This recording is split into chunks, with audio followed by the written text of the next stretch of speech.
স্বাভাবিক স্বরে বলল, অবশ্যই তুই সুন্দর, ক্রাশ হওয়ারও যোগ্য। তুই ছেলেদের ক্রাশ হতে পারবে কিনা সন্দেহ আছে। হতে পারিস রাস্তাঘাটের, গাছগাছালির, রংচটা দেয়ালের, অথবা গরু ছাগলেরও। রাগে ফুসতে ফুসতে মেঘ কল কেটে দিয়েছে আর ভাবছে আজকাল সান্ত্বনা নিতে চাইলেও মানুষ মজা না। যদিও বন্যার হাসির কারণটা খুবই স্বাভাবিক। মেঘকে বরাবরই চোখে চোখে রেখেছে তানভীর সহ বাড়ির সকলে। 6 থেকে 10 পর্যন্ত সে পড়েছে গার্লস স্কুলে, তারপর গার্লস কলেজে। আহারে জীবন, ধুধু মরুভূমির মতো কোথাও কেউ নেই। স্কুল কলেজের সামনেই বাসার গাড়ি থাকতো, বাসা টু স্কুল, স্কুল টু বাসা। কোনো ছেলে না দেখলে ক্রাশ কিভাবে খাবে? বোধ শক্তি হওয়ার পর মেঘ মনে হয় 2-3টা বিয়ে খেয়েছে কাজিনদের, যাকে বলে নামের বিয়ে খাওয়া। তানভীর ভয়ে বিয়ে বাড়িতে এক কোণে বসে থাকতো মেঘ।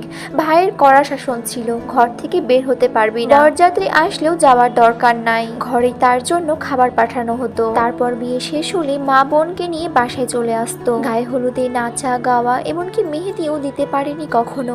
এই কষ্টে এখন আর মেঘ কারো বিয়ে বাড়িতেই যায় না। এতে তানভীর মনে হয় হাফ ছেড়ে বেঁচেছে। মেঘের এই সাদা কালো জীবনের কথা শুনলে কেই বা হাসবে না। জীবনটা তার তেজপাতা হয়ে গেছে। মাঝে মাঝে মেঘ ভাবে এই বাড়িতে জন্মানোটা কি খুব দরকার ছিল। কয়েকবার বন্যা কল ব্যাক করেছে। নিজের জীবনের হতাশার জন্য মেঘ আর কল রিসিভ করেনি। বান্ধবীকে রাগ দেখিয়ে আর কি হবে। জীবন যেখানে যেমন তা মানতেই হবে। মেঘের বেস্ট ফ্রেন্ড হওয়াতে খেসারত দিতে হয় মাঝে মধ্যে বন্যাকেও। মেঘের সাথে সাথে বন্যাকেও চোখে চোখে রাখে তানভীর। কারণ কথায় আছে, সঙ্গদোষে লোহা ভাসে। সঙ্গ খারাপ হলে মেঘও খারাপ হবে। তাই সব সময় বন্যার পিছনে লোক লাগিয়ে রাখে। শুধু বন্যায় না, আরো 2-3 জন বান্ধবী আছে মেঘের। একজন পাখি, আরেকজন মায়া।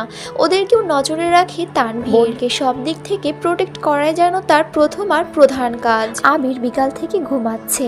সন্ধ্যা 7টায় ঘুম ভাঙ্গে আদির ডাকে। নিচে আবিরের আব্বু আর মেঘের আব্বু বসে আছেন। আবিরের বাইক কেনার কথা শুনে তাড়াতাড়ি চলে এসেছেন অফিস থেকে। আবির ঘুম থেকে উঠে চোখে মুখে পানি দিয়ে টাওয়াল নিয়ে কোনো রকমে মুখটা মুছে তৎক্ষণাৎ রুম থেকে বের হয়। সেই তার বাবাকে খুব ভালো করে চিনে।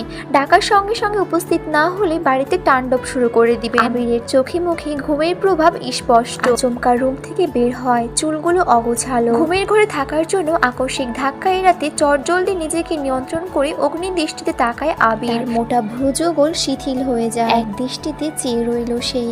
এক মুহূর্তের জন্য মস্তিষ্ক থমকে গেছে আবিরের। দৃষ্টি তার প্রখল।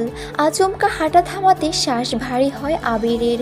কালো জামা পরা পরিহিতা এক ললনার দিকে দৃষ্টি পড়ে। জামা পরাতে তাকে অপসরার নাই লাগছে। এলোমেলো চুলগুলো তার কোমর ছাড়িয়েছে। চুল দেখে মনে হয় জীবন্ত দাসের বনলতাকে উদ্দেশ্য করে লেখা। চুল তার কবেকার, অন্ধকার বিদিশার নিশা।